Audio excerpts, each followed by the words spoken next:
The United States, Britain and Australia are forming a new security alliance for the Indo-Pacific region. The country's leaders say the alliance, called AUKUS, will help them better share defence capabilities. It is also being seen as a way of countering China's growing military posturing in the region. Flanked by his allies, U.S. President Joe Biden announced a new chapter in foreign policy. The United States, Australia, and the United Kingdom have long been faithful and capable partners, and we're even closer today. Today, we're taking another historic step to deepen and formalize cooperation among all three of our nations, because we all recognize the imperative of ensuring peace and stability in the Indo-Pacific over the long term. For the UK, the alliance marks a return to a post-Brexit global Britain. We will have a new opportunity to reinforce Britain's place at the leading edge of science and technology, strengthening our national expertise, and perhaps most significantly, the UK, Australia, and the US will be joined even more closely together. China was the elephant in the room.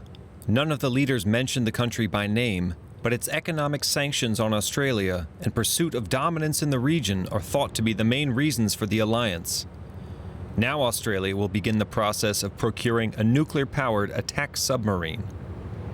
The first major initiative of AUKUS will be to deliver a nuclear-powered submarine fleet for Australia.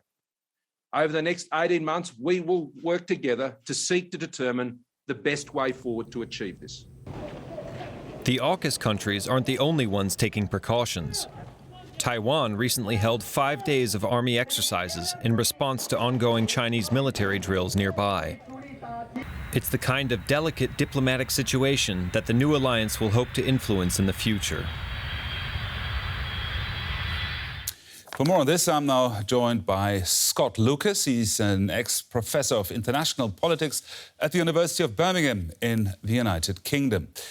Professor, give us the background to this new alliance. How did it come about and why now?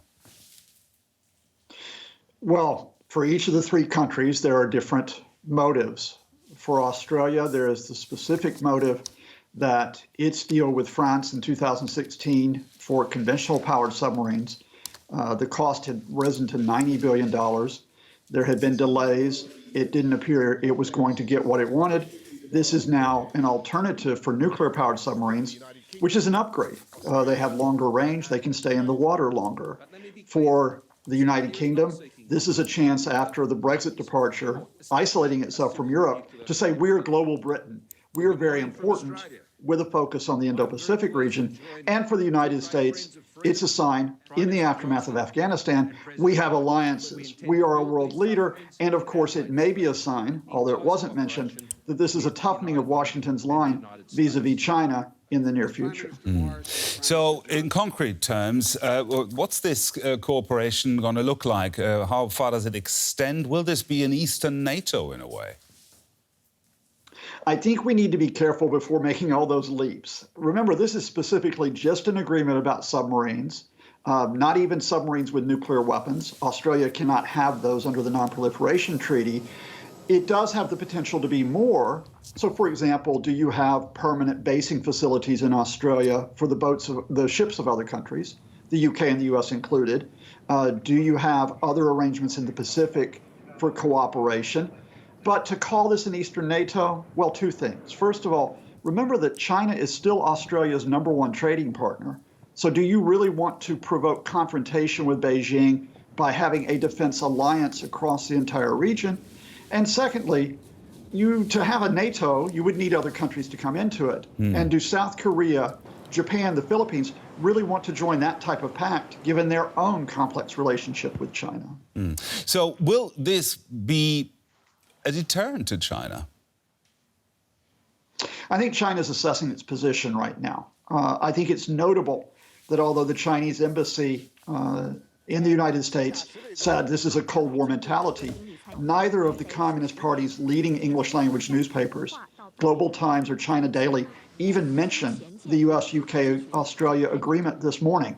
So I think Beijing will assess this as one part of its calculations, because as much as we're talking about the Defense Alliance today, remember that China's foremost push is for an alternative economic system. the Belt and Road Initiative. And that alternative economic system is a different way of approaching global relations than simply saying, let's have some nuclear-powered submarines. Scott Lucas there, former professor of international politics at the University of Birmingham. Thank you very much, Professor.